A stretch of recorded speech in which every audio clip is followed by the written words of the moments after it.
Last Sunday of November. Praise God. May 1 month na kita para 2023. Kumusta ang faith goals? Nagkuan na ba? Gin-review na niyo iyo faith goals kung nahimo niyo this year. May da pa kamo 1 month. So church ang natin po theme yan nga adlaw is entitled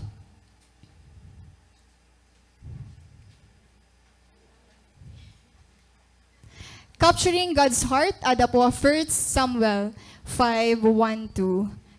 So ay na natin pag-ihaan if you are there. Hindi na passage, 1 Samuel chapter 5 verses 1-12. I be reading from the New Living Translation. So kung naada ka na po, dadurungan kita pagbasa. After the Philistines captured the Ark of God, they took it from the battleground at Ebenezer to the town of Ashdod. They carried the Ark of God into the temple of Dagon and placed it beside an idol of Dagon. But when the citizens of Ashdod went to see it the next morning, Dagon had fallen within his face to the ground in front of the Ark of the Lord. So they took Dagon and put him in his place again. But the next morning, the same thing happened. Dagon had fallen face down before the Ark of the Lord again. This time his head and hands had broken off and were lying in the doorway. Only the trunk of his body was left intact. That is why to this day, neither the priests of Dagon nor anyone who enters the temple of Dagon in Ashdod will step on its threshold. Then the Lord's heavy hand struck the people of Ashdod and the nearby villages with a plague of tumors. When the people realized what was happening, they cried out, "We can't keep the ark of the God of Israel here any longer. He is against us. We will all be destroyed along with Dagon, our God." So they called together the rulers of the Philistine towns and asked, "What should we do with the ark of the God of Israel?" The rulers discussed it and replied, "Move it to the town of Gath." So they moved the ark of the God of Israel to Gath. But when the ark arrived at Gath, the Lord's heavy hand fell on its men. Young and old, he struck them with a plague of tumors, and there was a great panic. Verse 10, so they sent the ark of God to the town of Ekron. But when the people of Ekron saw it coming, they cried out, "They are bringing the ark of the God of Israel here to kill us too." The people summoned the Philistine rulers against and begged them, "Please send the ark of the God of Israel back to its own country, or it will kill us all." But the deadly plague from God had already begun, and great fear was sweeping across the town. Those who didn't die were afflicted with tumors, and the cry from the town rose to heaven. May the Lord bless the reading of His word. Hallelujah. I will show you a picture. So ano ni iyo napapansin hini nga bata? Sad boy. Mga Gen Z talaga ta adi as of CA, ano. So very sad hiya, no, malumanay, waray friends. Tama iyo nakikita. But what is the reason? Kaya ano daw lasuga diton iya? Okay. Are you familiar with child neglect? So, usay niya nga kasuhan child neglect. Ano bang child neglect? Child neglect is one of the most common forms of child mistreatment, or it is also considered as abuse. So, it can affect a child's physical and mental health and can lead to long-term adverse consequences. So, may mga bata no, nga kapag nga nina-abuse hiran bata pera, I'm not just talking about sexually, but mga child neglect, like dirhira na ata manin maupen ira parents. We're so blessed na may mga kag-anak kita nga nagatama na aton, na pa-eskwela. But may mga tao na diri sugadan gindakuan. And it affects them physical and mental health. Like may dahira an ira growth, normal nga bata, mas mahinay. At the same time, an ira emotions, diri good sugad ka build up hano sa nga normal nga bata. And it's so sad hano nga sugad palay ni ka bata, or you know what, in the Philippines, we have over 2 million cases of child neglect. Imagine that. It's not just 2,000, 200,000, 2 million estimated po yan. And you try to imagine how hurtful it is, no, to see a child. Haiya, singon naton, ha toddler years, preschool years, may mga sugad na hininga pinagdadaanan.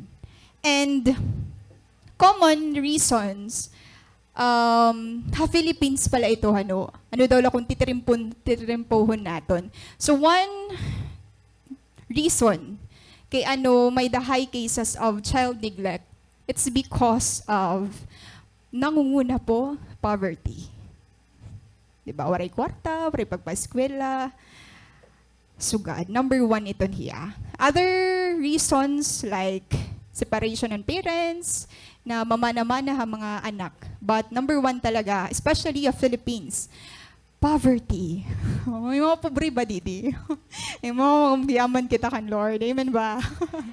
Amen. So, I hope maging eye-opener hiya aton na for those students, pag eskwela gud kamuhin maupay, kay Romando at ito yung magiging anak. Oh, nag-advise. Balitaw, praise God, kasi neglect is a big word. Kami haamon nursing, may da kami, negligence is a big word talaga. Pwede ito makatanggalan imo lisensya. But here, kikitaon naton, aton spiritual sense or aton spiritual experience, sa aton spiritual life, are there times na feel mo nga gin-neglect ka ni Lord? Or it is you neglecting God? So, batunon natin ito, yan ang aaga. Are you ready, mga bugto? Yes. So, napansin niyo, ang akong passage na is also ada ha 1 Samuel. Last preaching ko have midweek, ang akong topic is 1 Samuel chapter 3, which is the calling of Samuel. Perfect. 1 Samuel 5, bugto, I'll give you a background. 1 Samuel 4, malaktaw kita. Kay 3 man last time, yan at chapter 5. 1 Samuel 4, the transition from Eli to Samuel happened at 1 Samuel chapter 3. And here at chapter 4, di na naka-record an defeat han Israel. Why? Because according to here, makikita natin that gintakil natin about the Israelites, about paano ni nga dakanda Samuel, kay ano naging rare ang words ni Lord, kay ano naging silent ni Lord. And usalan aton makakam up nga reason. Adi Proverbs 14:34. Godliness makes a nation great, but sin is a disgrace to any people. Tuod ba?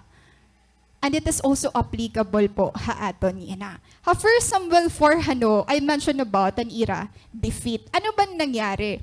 The Israelites are wondering how their God could allow them to suffer defeat. Imagine na chapter 4 po. First battle nila mga Philistines, 4,000 dayon ang namatay haira. Imagine that. 4,000. So nagwo-wonder hira, kaya ano daw laki tagin allow ni Lord nga maperde. Kasi kung babasahon mo in other passages like the times ni Joshua, the time of Joshua, grabe an era victory. But here, defeat bugto, an era ging kaatubang. Now, according to 1 Samuel 4:21, the reason is here. The glory has departed from Israel. I know we all familiar with the Ark of the Covenant. Tama po ba? Pero diri ini naton hiya asya tatfofokusan. Aagihan na naton. The Ark of the Covenant, ansya ito hiya an place where the Lord was to dwell in Israel. Asya iton symbol ni Lord han iya presence. So, kung nababasa mo kanda Joshua, ansya ini an ira daradara. Ansya ini nagahatag ha ira hin victory. This is the symbolism or the sign of God's presence. And here, their defeat bugto, na-realize nila, kaya no daw na perdi kami. And concluding that it is because they did not take the ark of God into battle with them. That first encounter nira mga Philistines, waray po nira dadan Ark of the Covenant. So the next battle, asya ira na conclude. Or maybe because we were defeated because waray naton dadan Ark of the Covenant. So right now, next battle naton, dadadoon naton an Ark of the Covenant. And yes po, gindaran nira. Ngan nakiato hira utro ha mga Philistines. Now, they thought that if they just brought the ark into their battles, that surely they also would be victorious. Kasi na-realize nira, ang time nira Joshua, dara-dara nira, may victory. So yan na, ibig sabihin, magkaka-victory kita kung dadon naton. Ba't kitaon naton? Tama ba ini nga reason? The ark is not viewed as a symbol of God's presence, but as a large good luck charm. Again, the Ark of the Covenant, ansya po ito ang place where the Lord was to dwell in Israel. Asya itong symbol han God's presence. But their heart, their reason to bring the Ark of the Covenant in the battle, diri po ito ansya ang reason. Ano? A good luck charm. Ay, may mga good luck charm din eh. Mga ipa-red nga kuan. May mga good luck charm po ba kita? So, gadini an ira pag-take an Ark of the Covenant. Imagine that. Himuon mo lang a good luck charm, He Lord. Hala. Now, anong nangyari? So, gindara na nira. Nga they shouted na batianan mga Philistines. And you know what the Philistines? They tremble.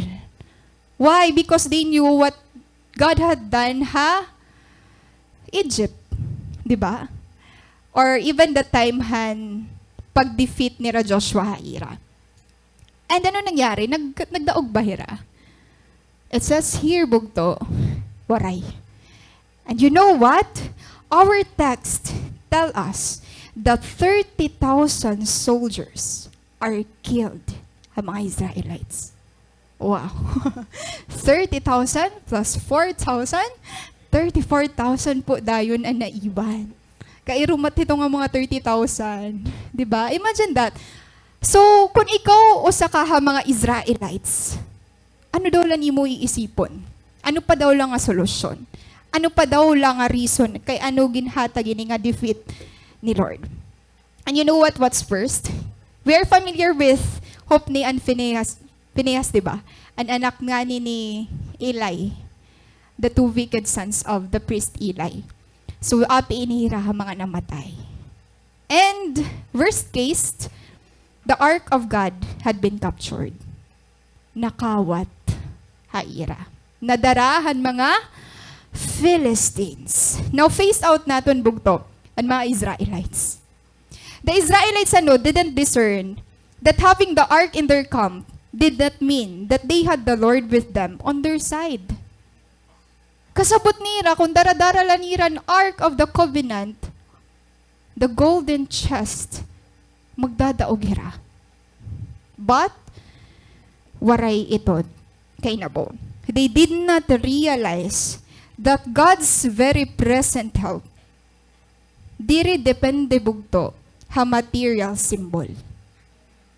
Again, God's manifestation is not dependent ha mga material symbol. Ngayon, it is spiritual condition.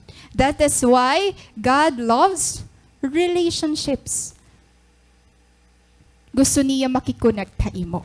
Gusto niya kapag nagdaog ka, api hiya. Is that amen? Now, they were not to trust in God. I really love this part. That they were not to trust in the Ark of God, but in the God of the Ark. Diba? And God bugto diri an Ark. Why?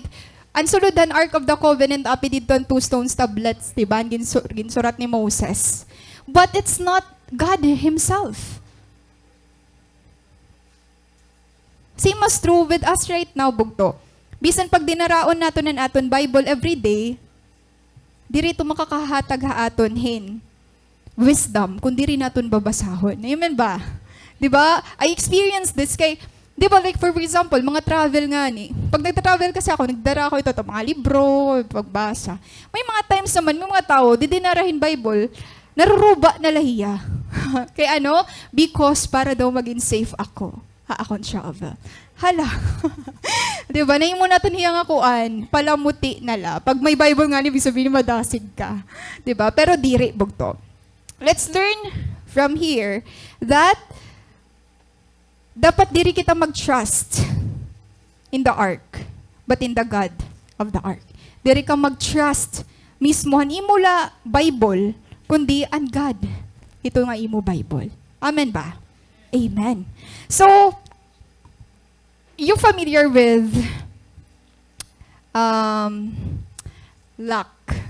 Diba? Pag mag-exam ka nga ni, good luck. But you know what? We Christians need to recognize that God's favor is the power that changes things for us. It's not luck bugto, yung nagsisave haimo. It's not luck nga nagpapasar haimo. It's not luck actually nga nagpo-provide haimo. Ano yun? God's favor. God's favor.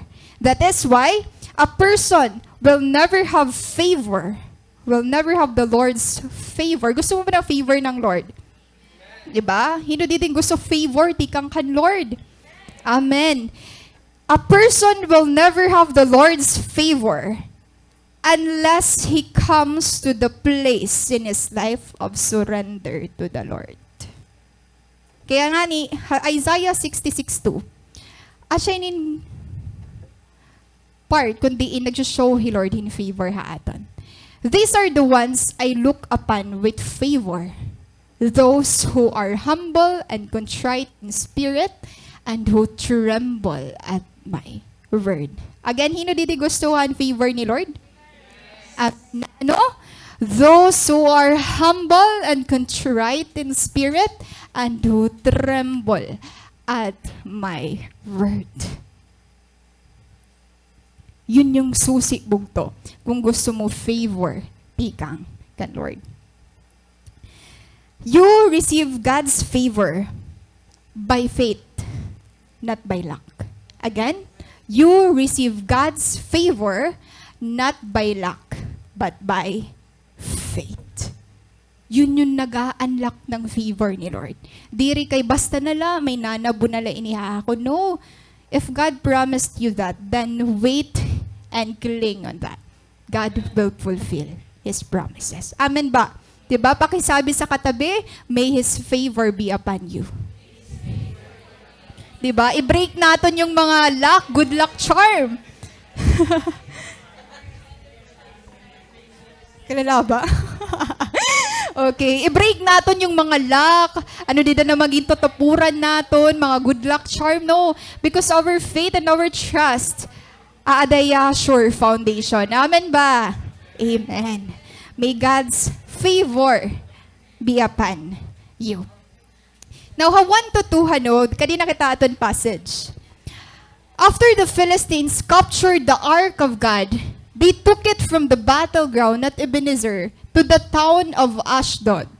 They carried the ark of God into the temple of Dagon and placed it beside an idol. Dagon, other pronounce it also as Dagon. What's the proper? It's Dagon. Oh, it's Dagon daw, sabi ni Sir Jeff. Diba? Mga Mondragon sisters. It's Dagon. Okay. So, nasing dide, again, they took it from the battleground at Ebenezer to the town of Ashdod.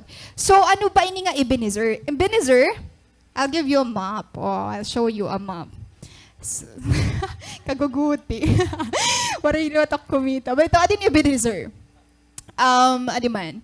After losing the battle to the Philistines, the Israelites brought the Ark of the Covenant to Ebenezer.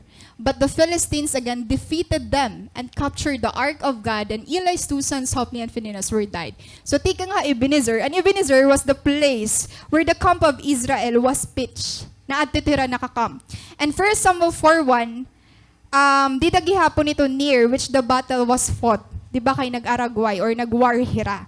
And the ark is carried to Ashdod. Siyempre, hinon may kati ng Ark of the Covenant? The Israelites. Diba? But na-capture hiya bugto. Hinon nakadara? The Philistines. So, tikang ha, Ebenezer, imagine kalalaban nila travel to Ashdod. Aad to ha?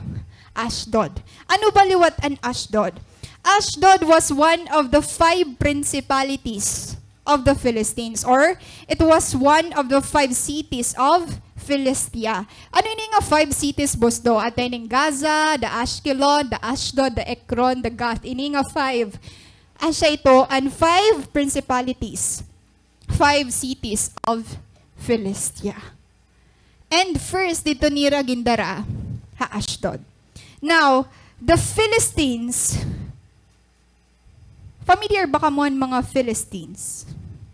Pag sabihin ka nga ni Philistine, maaalala mo, hey? Oo, or he Samson. Diba? The Philistines were a constant enemy of Israel. And they were known as a violent, warlike people. Now, kadadamo ng mga instances sa Old Testament, pero may nai-encounterhan mga Israelites. Sugad na lain hira kadamo. Again, the Philistines were a constant enemy of Israel. Why? Kaya ano naging constant enemy han mga Israelites and Philistines? Because remember, the promised land or the land of Canaan hano, ang promise ito ni Lord, ang mga Israelites. May dito mga surrounding nations nga adto. And usa itong dito yan, the Canaanites, the Hittites, the Philistines. Ang mga Philistines. And according to the scripture, the Philistines, they were known as a violent, warlike people. They were strong men. Diba? Imagine, api to dida higulayat. Diba kala, giant ba yung higulayat? Ikaw, 5 ka lang. Or 4? Grabe naman. Diba? Sugad iton hirabog to, magkusog hirap. And tungod usa hirabog to, nga mga gimpaiwas han mga Israelites sa land of Canaan. Sugad na laining kaurit ha ira. That is why naging constant enemy nira ang mga Philistines. But the conflict was over more than the land. Dili lang because of the land. It also involved divergent worldviews. Why? Because the Philistines, they serve human-made deities. Damo inin ira mga Diyos-Diyosan. Ira mga idols. Damon ira mga man-made deities. So here, ano ba ang mga Canaanite gods? There are a lot of gods sa Old Testament, and even up to this day. Damo. So, up ito didahi, Dagon. According to Sir Jeff. The fish, Dagon. Balita, Dagon o sa iyang a fish god. May mga fish dito. No, ini. Ay, kitahin The Philistines brought the ark of God into the house of Dagon, setting it by Dagon as if the ark was a trophy of victory. Di ba ginuli nira, ginkanto nira temple ni Dagon. Hinoy Dagon, it's a fish god. Susugad po iniyat sura. Half niya, man. Pero haiya, lower trunk, fish hiya, mermaid. Waray hiya mga tiil. Ngan considered liwat hiya, mermaid. Uso ano mermaid anuna. So, considered hiya as a fertility god. And also, the idea of giver of all good. So, sugad ni ragin worship hi Dagon. So again, Dagon is a fish god. But imagine that, kadadaon pa ira mga gods. Diba? Mababasa nato ni Baal, Ashtoreth, nganda mo pa. Ikaw bugto, pira ni mo gods yun na. Ngarani daw iton. Diba? Susugad iton hiya. Damo an ira gods. So again, the conflict was over more than a land. Api gihapon ng ira mga personal or divergent worldviews. No, kadina kita.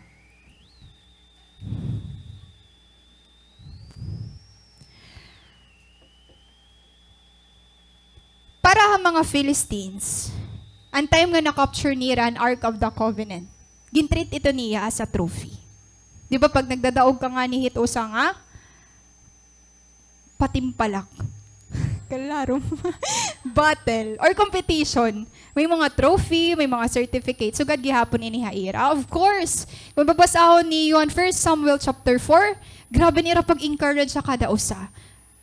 Be strong, be men, Philistines. Grabe ito din nga part. Kay nahadlok man hira, han God, han mga Israelites. Pero waray hira nagpaperde. And right now, imagine, maaram hira bugto kung anon mga pinanhimo ni Lord ha, Egypt. Paano nila gin-defeat and other kings. And right now, sugad nila ito an ira victory. Nga diri la nira na perde ang mga Israelites, kundi nadarapan nira an Ark of the Covenant. In their minds, defeating the Israelites and capturing the Ark was defeating God. Now, na-defeat nga ba talaga, Lord? They believed their God, Dagon, delivered them and defeated Israel. That is why ginkadto nira bugto ha temple ni Dagon as a trophy nga mas dako an ira God kaysa ang God of Israel. But you know what? Unahan ko na kamo. They are in for deep awakening. Hinudidi gusto ma-awaken ni Lord. Diba? They are in for deep awakening. Kailangan bugto in awakening because those moments when your heart has been awakened, it's often at those moments where God speaks clearly. Di naton mas makikilala, Lord. Verse 3, but when the citizens of Ashdod went to see it the next morning, Dagon had fallen with his face to the ground in front of the ark of the Lord. So they took Dagon and put him in his place again. Ka-ironic niya, no? Imagine that.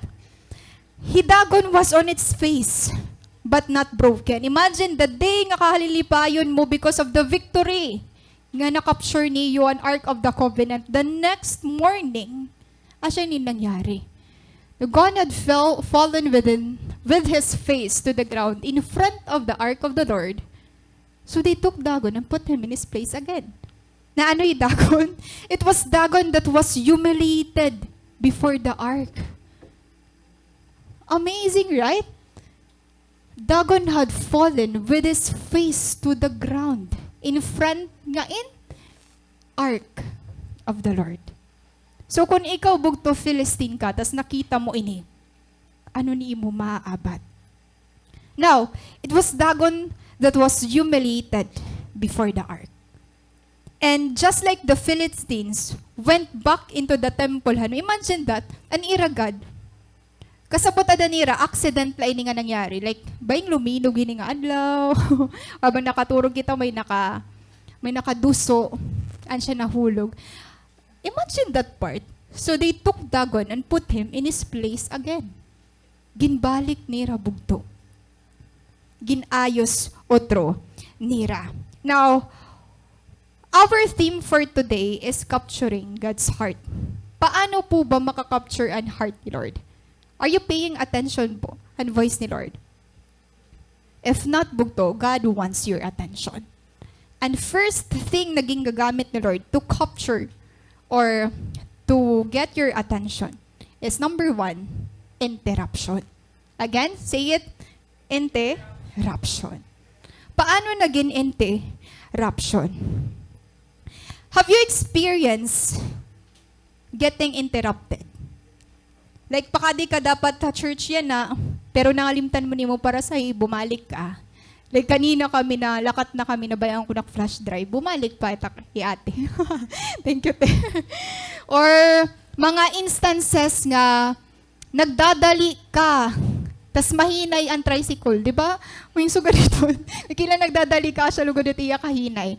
Or may mga times naman that, for example, naglalakad ka la, tas pagkita mo damon tawo, kiosyoso ka. Di ba pag may mga aksidente, damoy daw yung tao. Pag may sunog, damoy tao. Nakikiosyoso. Di rin na nakaka-agi ang mga firefighters natin. So, interruption bugto. I know all of us experience getting interrupted. And, yeah, it's not a pleasant feeling. Tama ba? And interruptions are uncomfortable and sometimes there are interruptions na nakakagkothan aton atensyon. Like, say for example, an aksidente. Diba? Ito nga bisan, ito nga may nabunggo, tas gusto mo talaga makita kung buhi pa ya or diri. Kikigsuksukay talaga kita iton. Experience mo iton, diba? Kikigsuksukay ka ba? Doon, nahinga pa. So, ganito at mga tao. There are interruptions that caught our attention. It's true. And to give you an example, may reason an interruption. I'll give you an example an anak ni Jairus. You familiar with Jairus? Di ba niya anak may sakit, tas dumapia kan Jesus. Antikat doon na ira balay, na-interrupt hira because of the bleeding woman. Tama ba? May bleeding woman bugto nga kumapot kan Lord. That is why na-feel ni Lord na may nagawa sa iya nga power. Now, lumingi pa iya, nakaistorya pa niya ang woman. May the interruption bugto. Imagine the feeling of Jairus, anak may sakit, kapatay na nakanak, kadina. Tapos may bleeding woman bugto. So may commotion pa, napakiana pa, Lord, kadamo-damo din yung tao, napakiana ni Lord, hinuat to nga kumapot ha akon. Imagine the feeling of Jairus. Di kamatay na bugton iya anak. And you know what happened? May kumadto, nag-inform, patay nga iya anak. Right? Patay na. And imagine again the feeling of Jairus. Yung bleeding woman ini. Grabe. Di kadto na kami, may da pa nangyari. Di ba? It's very sad na nangyari dida. But what happened? During that interruption bugto, dito niya na-realize, dito nakitahan mga tao, dito natin ma-realize that God is not just able to heal the sick, but also to bring the dead alive. Ano nga reason? Interruption. Amen ba? Kung waray interruption bugtuhan, bleeding woman, di rin natin mas makikilala kung gaano kadako hi Lord. Diri lang nga yan ni Lord kaya mag-heal may sakit. Kaya pa nga yan ni Lord magbuhi in patay. Amen ba? Interruptions, bugto.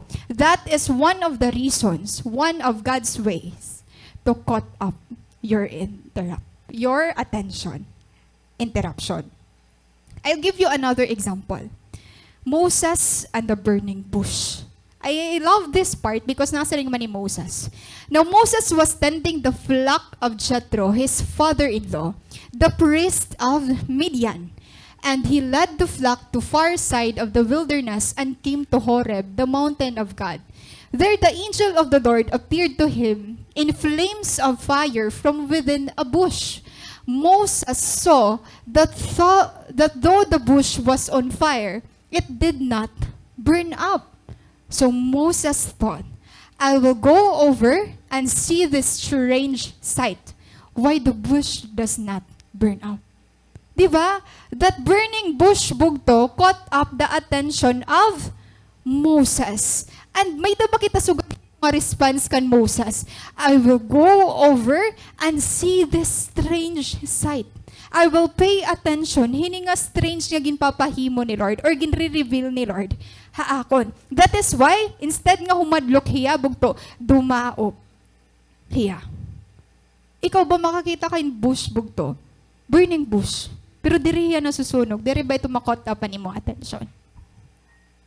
Again, be reminded that one of God's way to get your attention is interruption. An ordinary, everyday task was suddenly interrupted by the extraordinary. And you know what happened here? Moses was intrigued by the sight of a bush clearly on fire, but somehow not burning up. Pero diri ini sugad ang mensahe ni Lord, ini nga interruption. Through that powerful encounter, it transformed Moses' life. Through that bush bugto, Moses, hinimo yan na leader ang mga Israelites. Imagine that. Through that interruption, that powerful encounter, it transformed Moses' life. Bangin ito nga imo interruption, nga ginlinirikayan mo, asya nga nito magta-transform han imo life. Bugto, interruption is God's invitation. I know a lot of us experience na ito nga ni magta-travel ka, tas waray ka nakaupod, tas na-aksidente. Di ba may mga suga dito nga cases, maupay na lawari ako ito nakasakay. You know, interruptions will save you. Again, interruption is God's invitation. So we must be ready to allow ourselves to be interrupted by God. Bangin God wants to send you a message. Bangin God wants you to speak through that interruption that you are facing. May mga interruptions po ba kita nga naaalala yan ha? Diba? Ito nga tigawas ka na yung eskwelahan pero may nag-hold back imo para sharean ka na word. Amen. Ta sa adi ka na nga yan na mamati ka na. Diba? Ito nga ni nga I have heard a lot of testimonies nga ito nga di, nagsusuicide na hiya, tapos may nag-text sa iya, or may kumadto ha iya, then, adi pa hiya. Diba? May mga sugod dito nga instances. Diba? Because interruption is God's invitation. Haimo next interruption, look for God's purpose. Amen ba? Amen. Now, verse 4, this time, he said, okay, the next day, but the next morning, the same thing happened. Dagon had fallen face down before the ark of the Lord again. This time, his head and hands had broken off and were lying in the doorway. Only the trunk of his body was left intact. Now, at first encounter, pwede pa nira makonsider, ay, aksidente la ini nga nahulog, sugimbalik nira. But imagine the next morning, not this next week, next month, no, the next morning, the same thing happened, pero mas worst. Imagine bugto, the horror of the Philistine priest when they entered the temple. Diri na yan ka? Diri na yan tak-takla. Nabari pa an iya ulo. Nganan iya mga kamot. Ha? Imagine the horror. Ay, uri man na to naglinog na. Grabe naman ang pag-shaken din nga. Nabari talaga. An iya ulo. An iya lawas. Hala, ano ka na dago? Bugto they not only saw their God bowing down before the Lord, they also saw the image broken. Now I will tell you, I would like to ask you today, ano po ba yung mga dagon mo imo life? What are the dagons in your life? Bangin na face down na ito kan Lord. Bangin na break na ito pero ginbibinuo mo lagi hapon. Diba? I'm not just specifically talking about images. Diba? The idols po na aton kakaatubang, pwede aton dreams, pwede aton career, pwede a person, depende ha imo. Something na nagahatag imo, hindi ko nga atensyon kaysa kan Lord. That is your idol. Diba? Sige daw, try to assess yourself. Kasi here bugto, hidago na no, dako iniyang nga statue, dako iniyang image. Pero nabasag lahiya. Ikaw bugto, what are the dagons in your life? This time, its hands and head are broken off as the idol strikes the threshold. And imagine bugto that the head is the seat of wisdom. Tama ba? Diba again we have the armor. The armor, diba? The head is the seat of wisdom. And the hands naman represented power. But here, both are cut off. Ano ini symbolize?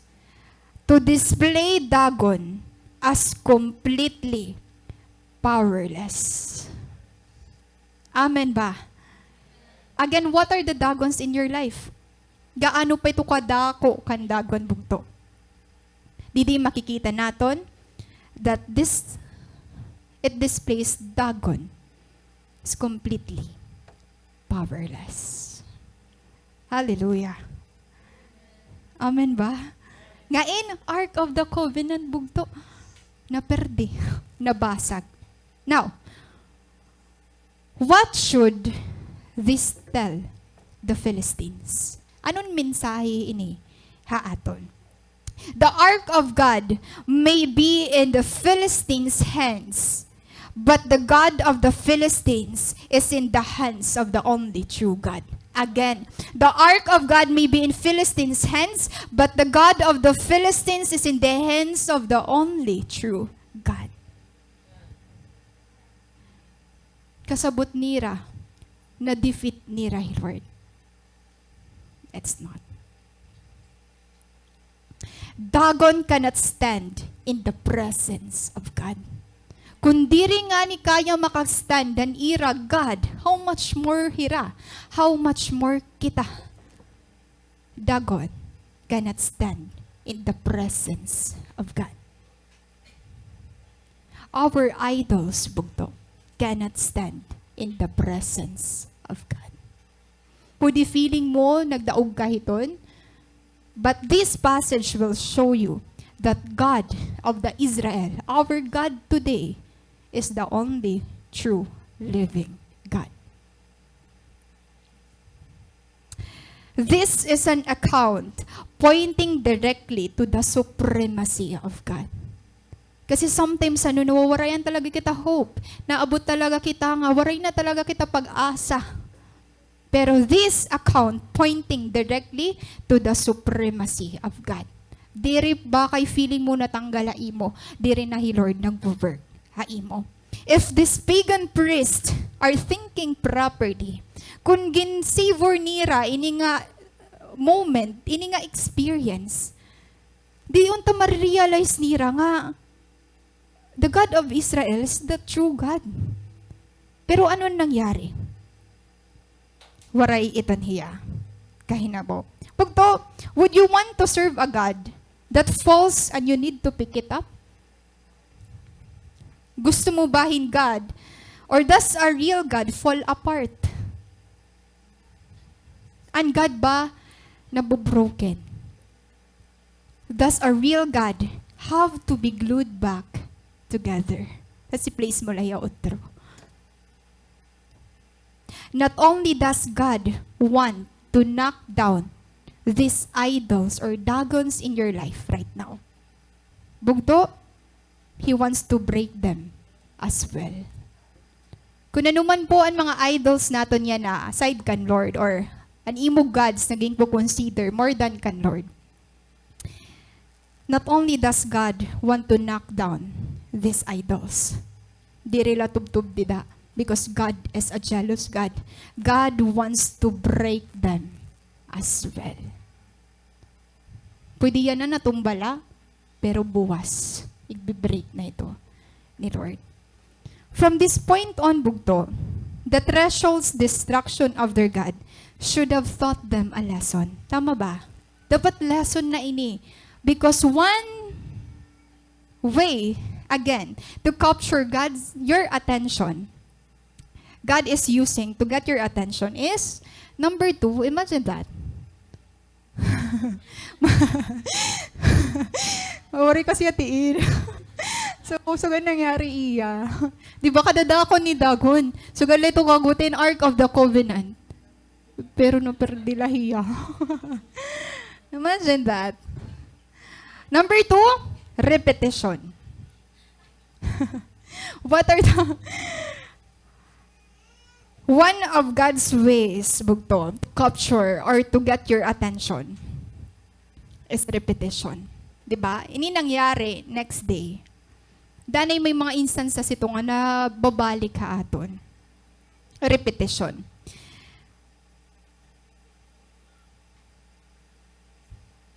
So the threshold's destruction of their God should have taught them a lesson. Dapat kapag an imo mga idol sa life, natanggal na, ginruba na, ayun na igbalik bugto, it will taught you a lesson.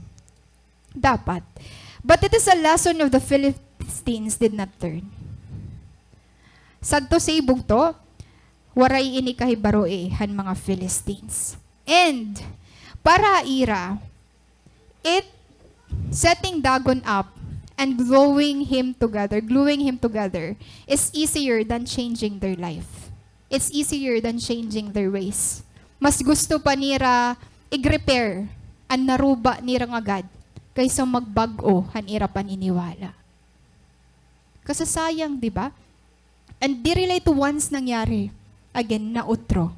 Iton. Hiya. But they missed the opportunity. No wonder there are some even more difficult lessons yet to come. This is not the end yet. Ano nangyari? Again, the next way or one of the ways to capture your attention or to get your attention is repetition.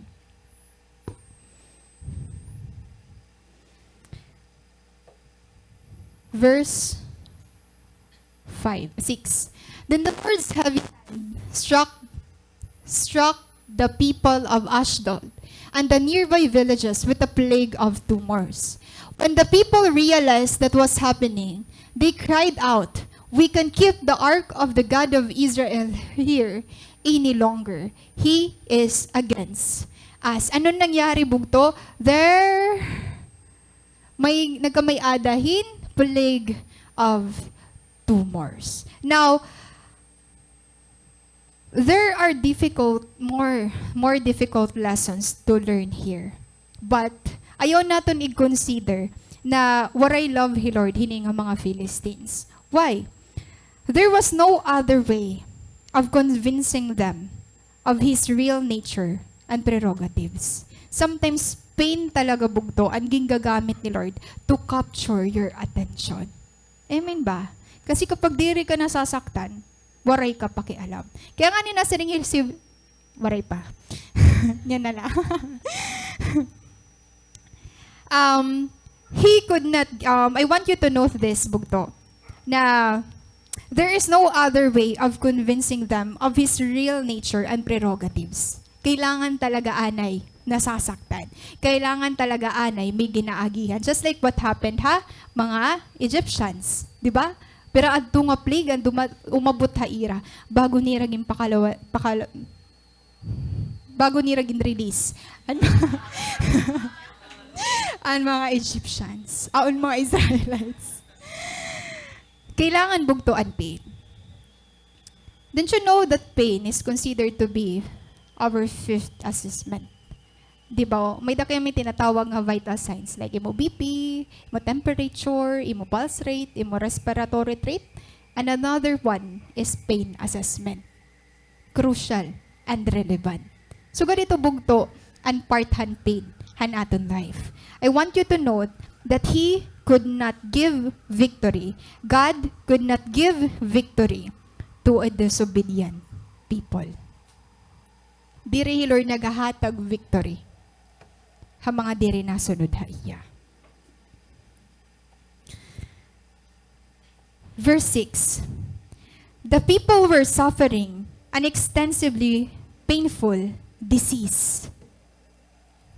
Waray nira makarealize that it is the hand of God. It was the hand of God nga heavy ha ira and nag-fall down ang ira God. But here, bugto, dito lang na caught up, di ba, ang ira attention, na nagkamay-ada na hirahin, painful disease.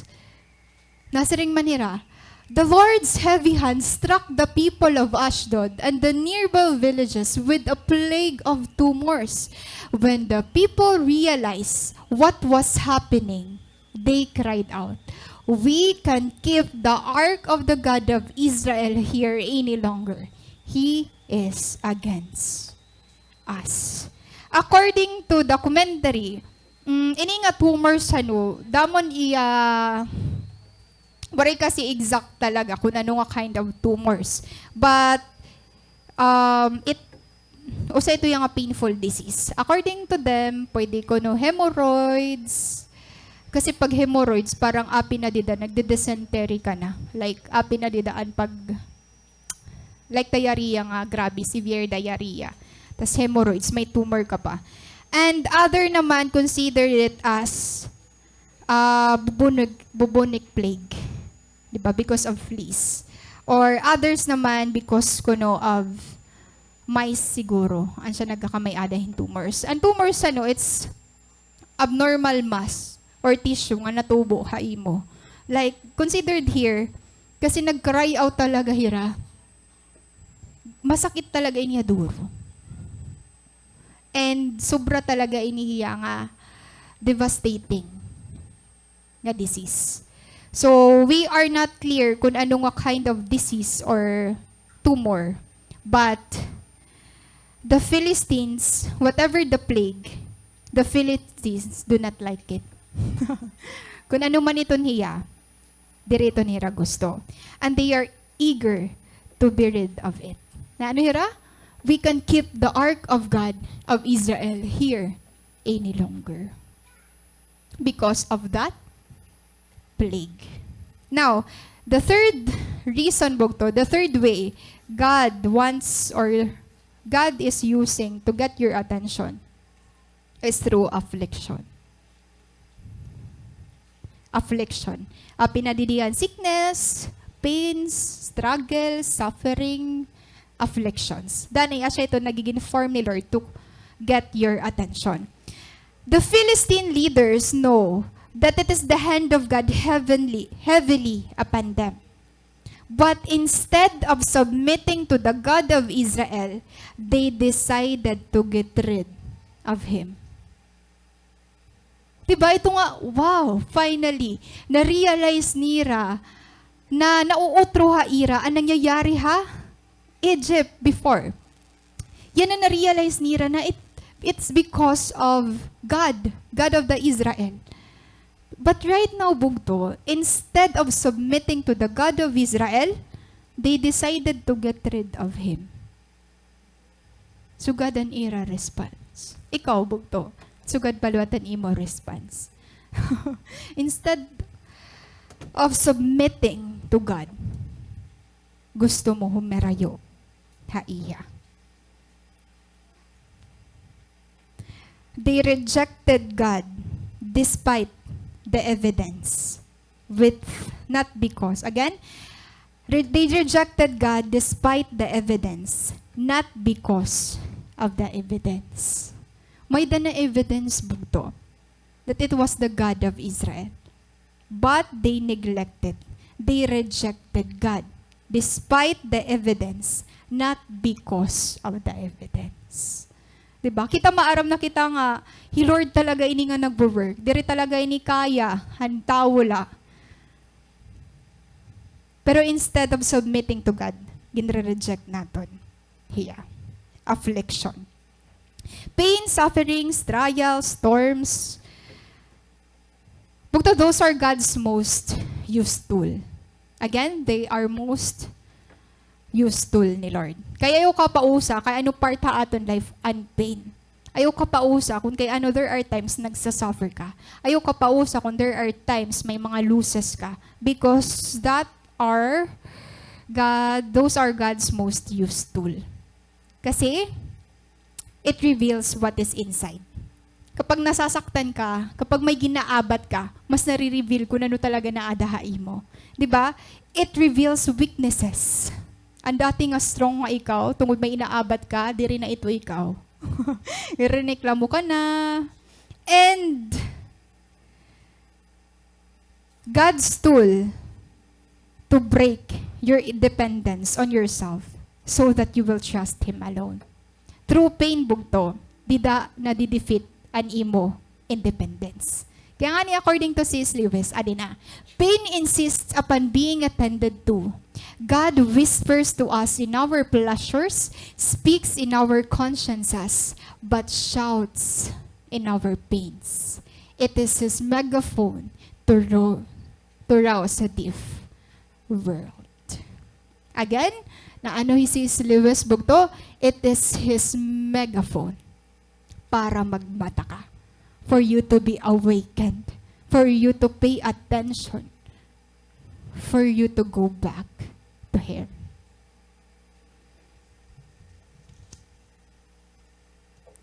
Kung diri tungod han plague, han disease, han tumors bugto, diri niya marirealize that it was the God of Israel. Afflictions are opportunities actually. Opportunity yun, bugto.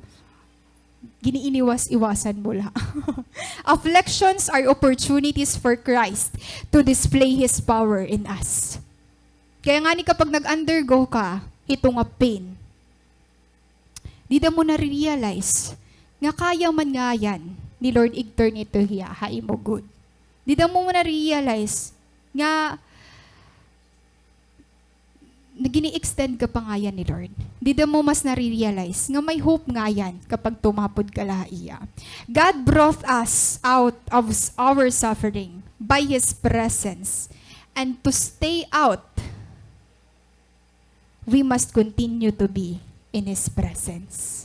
Again, God brought us out of our suffering by His presence. And to stay out, we must continue to be in His presence. Sometimes kasi ang nangyayari, kapag imo suffering, gin-deliver ka dida ni Lord, nangangalimtan mo na pagkabuwas. Naalala mo lang kapag nagkasakit ka otro.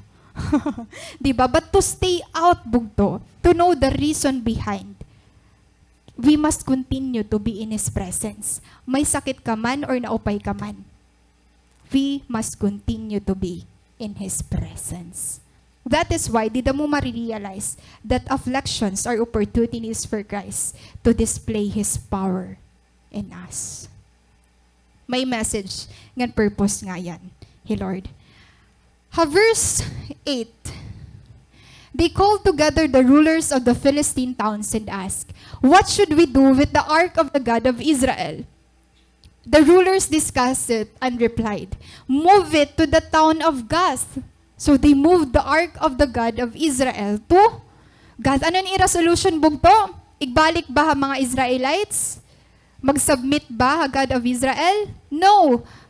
Move it to the town of Gath. And Gath bugto again, it's one of the 5 principalities of Philistia. And here ginkad tumira an ark of the covenant.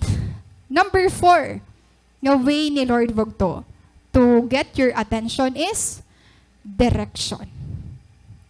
Direction. The leaders reached a political decision. Send the ark to Gath. Hinudin ni bugto ang waray direksyon. Ito nga buwas madasig ka, kabuwas iba na liwat. Adi gusto mo, sunod di rin na liwat. Di ba may mga kilala kita hiton? Di ba? Ang direksyon, diri ti paigbaw, nagliliko-liko. Kaka na ito ko direction. The leaders reached a political decision. Instead nga mag-submit ha God of Israel, instead nga igbalik na la ito dayon ha Israelites, no, ig-move ito ha Gath. Hino din ni nagbiminove-move. Diri na kadto talaga dayon na iya destinasyon. Diba? Hino din mga maglaag, nasari tayo. Diba? Magpa-project, pero magkakalaag nga yan. Estudyante. Direction bugto. We are clearly told that sending the ark of Gath is followed by an outbreak of the plague. Kapag ngayon na nagmimove ka la, diri lang nga yan ikaw ang nagsasuffer. Nakakatapon nga, nakakaapekto ka pa. See here. So they moved the ark of the God of Israel to Gath. But when the ark arrived at Gath, the Lord's heavy hand fell on its men, young and old. He struck them with the plague of tumors, and there was a great panic. Mumana Ashdod la, bumalhin or naging upod nira pakadto hagas. Bugto, direction. Kitaan direction mo yan na.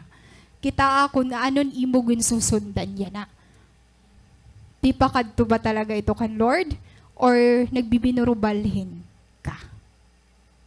The people of God are in too great haste to call again on the lords of Philistines to say what is to be done. Anong next decision? According to Proverbs 14:12, there is a way that seems right to a man, but its end is the way of death. That's how crucial direction is, bugto. That's how important guidance ni Lord. Kasi kung diri taman imo aagihan, diri ka talaga mga ngadtuha imo gusto kadtuan. Again, here, there is a way that seems right to a man, but its end is the way of death. That is why we have our leaders, our pastor. Kung tama ba talaga ang decision mo, life direction. Verse 10. So they sent the ark of God to the town of Ekron. But when the people of Ekron saw it coming, they cried out, "They are bringing the ark of the God of Israel here to kill us too." The people summoned the Philistine rulers again and begged them, "Please send the ark of the God of Israel back to its own country, or it will kill us all." Amazing, ano? Imagine, mga sigurista ang mga tao ha Ekron. Anay batian pala nira nga ikakadto, waray na dayon nira pasudla. So they sent the ark of God to the town of Ekron, but when the people of Ekron saw it coming, they cried out, "They are bringing the ark of the God of Israel here to kill us too." Ayun na ito pag pinakadiaamon, igbalik na la ito, diretso. Last way God is using to get your attention, defeat. Defeat.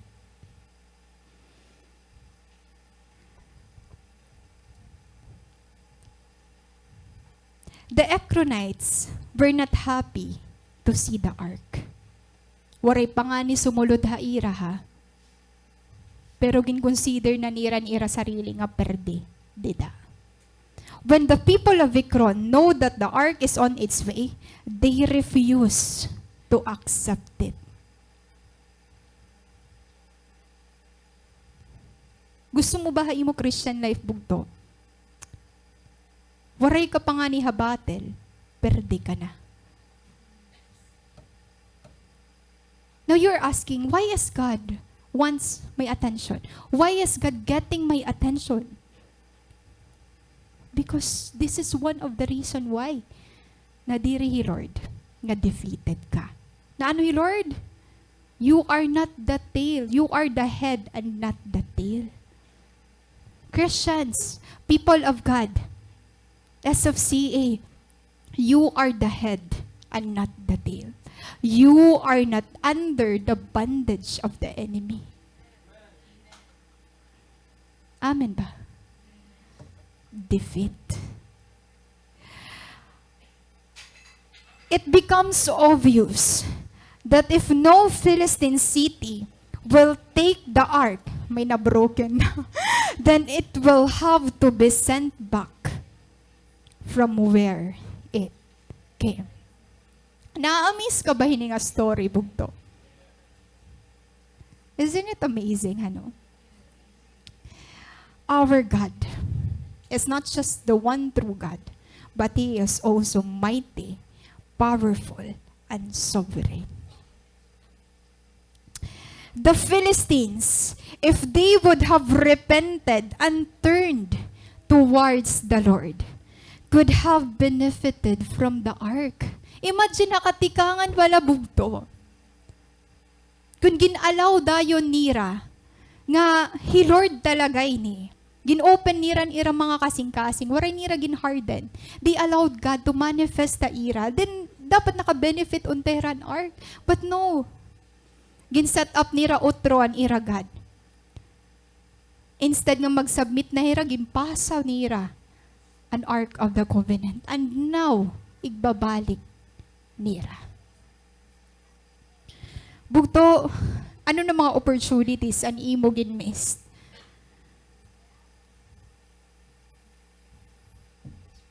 Ano na mga ways ni Lord? Ano waray mo ginalaw nga makapenetrate ha imo? Interruption, repetition, affliction, direction, or pinakaurhina, defeat. Gusto mo ba umabot ka pa? Dida.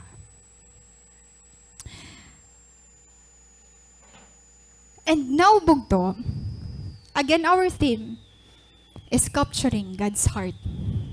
But I'll tell you, diri ang mga Israelites, it's not the Philistines, actually nakagapture ang heart ni Lord.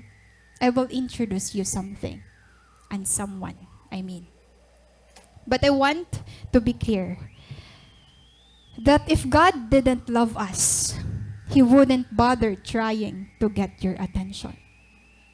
If God didn't love you, He wouldn't bother trying to get your attention. Kaya lang love ka ni Lord.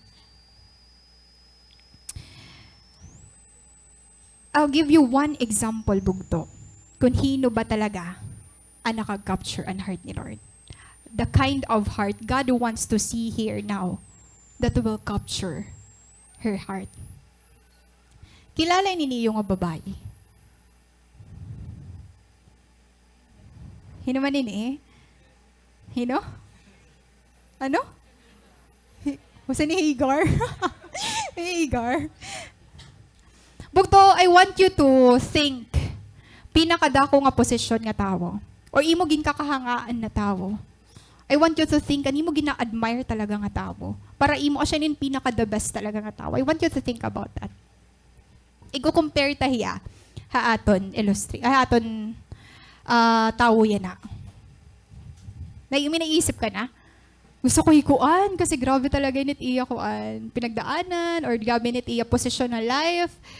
Sobray niya kayaman, sobray niya kahusay, sobray niya kagwapo. Ada na iya tanan. This woman pictures what a kind of heart God wants His people to have. This woman capture God's heart. Hino ini? It's Rahab. Rahab. You know Rahab? Then Joshua, son of Nun, secretly sent to spies. Go, look over the land, he said, especially Jericho. So they went and entered the house of a prostitute named Rahab and stayed there. Yes, you heard it right. Rahab was a prostitute. Now, i-compare ini hatawo nga naisip mo nga dako kanina. Compare Rahab to all the Bible characters and you'll consider her as one of the least, the outcast. Or even try to compare this woman to you. For sure, dako ka. For sure, makakalamang ka. Rahab was a prostitute. Mababa punan. Kingkakaurita. Mahugaw. But this woman captured God's heart. Paano? Before the spies lay down for the night, she went up on the roof and said to them, di ba may ginsent nga two spies sa kanina Jericho before ni Ragin break. Nagsend dirahin two spies. Yan. Hirehab bugto. Api inihira din. Nasaring day, I know that the Lord has given you this land and that a great fear of you has fallen on us, so that all who live in this country are melting in fear because of you. We have heard how the Lord dried up the water of the Red Sea for you when you came out of Egypt, and what you did to Sihon and Og, the two kings of the Amorites east of the Jordan, whom you completely destroyed. When we heard of it, our hearts melted in fear, and everyone's courage failed because of you. Imagine, bugto, God declared to the Israelites nga babasagon or rurubaon nila and Jericho. And Rahab knew nga api ito niya dida. Waray igsasalin hi Lord. That is why fear. An iya days giniinihap nira nga nahadlok hiya. Dirila para iya kundi para iya pamilya. Nakamarka hiya bugto nga maaapi hiya dida. Mafe-face out ito niya. Diri hiya api ang chosen people ni Lord. She recognized how powerful the God of the Israel. She recognized that God of the Israel is the one true God. That is why the moment they send spies, yung nakita ni niya, ginreveal ba niya two spies ha mga leaders nila? No. Rahab hid them. Gintago niya. And so kadinin iya ginyakan because na-realize nila waray niya gin-miss bugtuan opportunity. Imagine, this woman was really hopeless. And ginuhulat niya, destruction na lang. When he saw the spies, when she saw the spies, when she saw God's people, she never missed the opportunity. Kumampi hiya ha mga Israelites. Then the people there asked her, hain ang mga Israelites, hain ini nga mga spies, waray niya bugto gintudto. Imagine kung gintudto niya. Pero waray. Now she realized, for the Lord your God is God in heaven above and on the earth below. Isn't it amazing, bugto? Rahab is waiting or was waiting for her own destruction. But the moment he knew God, he submitted to Him. To capture God's attention, or we will not capture God's attention by manipulation. By manipulating God, just like what the Israelites did. We will never capture God's attention by intimidation, just like the Philistines' great army. You know what's truly capture God's attention? It's submission. Rahab submit to their God. What's her declaration? For the Lord your God is God in heaven above and on the earth below. And you will see, bugto, the end of this story. Before ginruba ang Jericho, naalala nira ang ira promise kay Rahab. Because ba maupay nga tawo? Because dako ba yan? No. Why? Because she submitted to God's authority. She recognized and she was changed that God is the true and living God. Tanan nga tawo na faced out of Jericho, not Rahab and her family. Salvation came to her house. Amazing, right? Bugto, we are like Rahab. Distraction ang naghuhulat ta aton. Distraction. It's not salvation. Dapat face out na kita yan. And dapat may rason kita maging hopeless yan. But because of what Jesus did on the cross,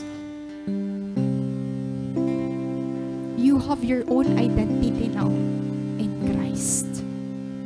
Just like Rahab, na dapat mag-i-end ha distraction. Just like us, na dapat mag-i-end ha distraction. God is giving us hope. God gives us a living hope. God gives us a future no one could offer to you. I know it's hard to submit to God, especially if that idols became a great part in your life. But the decision is yours.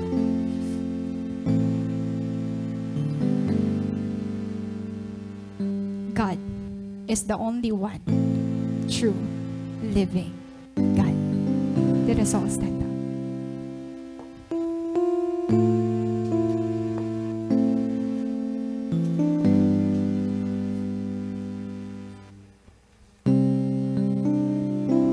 According to Revelation 3:19, if God didn't love us again, He wouldn't bother trying to get our attention. Revelation 3:19, it says here, "Those whom I love, I rebuke and discipline. So be earnest and repent." Church, allow God to speak to you. God wants your attention, your full, your undivided attention, for you to understand, for you to savor His word. Allow God to speak to you right now. Allow Him to melt your heart. Allow Him to be the God of your life. Give God space in your heart right now. Cast out all the idols in your heart.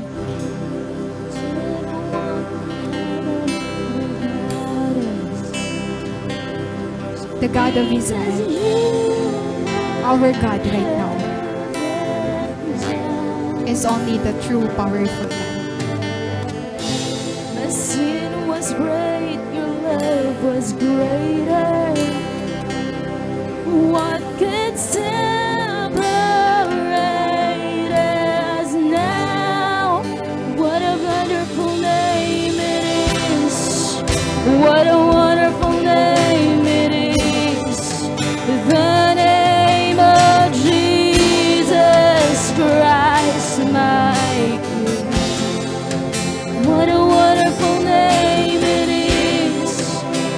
Nothing compares to this. What a wonderful name it is.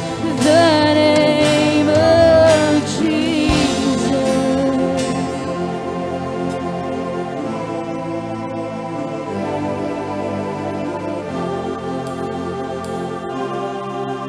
Hallelujah. Church, can you say it right now?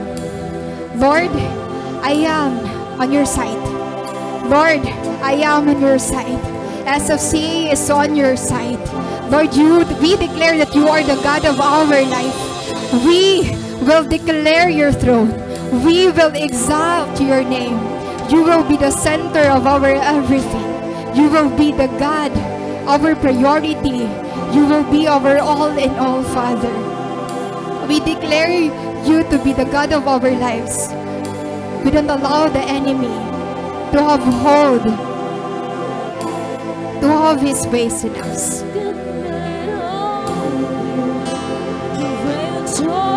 You are powerful, Jesus Christ.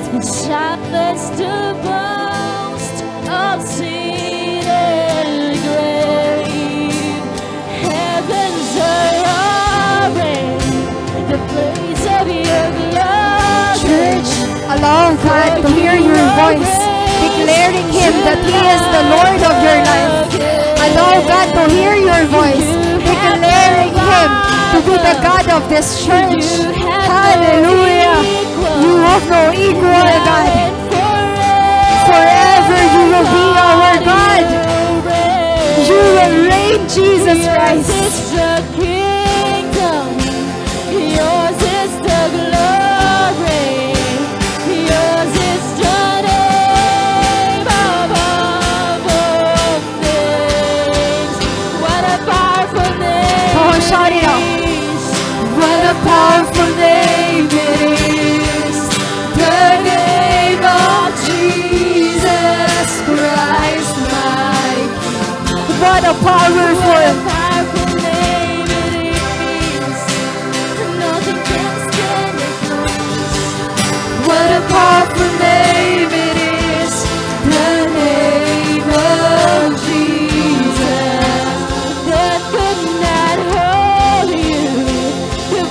tore before you.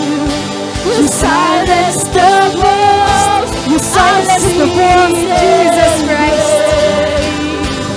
Heavens are roaring the praise of your glory. For you are raised to life again. You have no rival.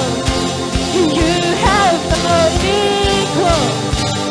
Now and forever, God, you reign. Yours is the kingdom. Yours is the glory. Yours is the name above all names.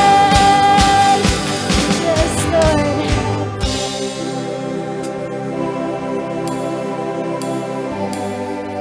Today's our Holy Communion. Communion reminds us of what Jesus has done on the cross.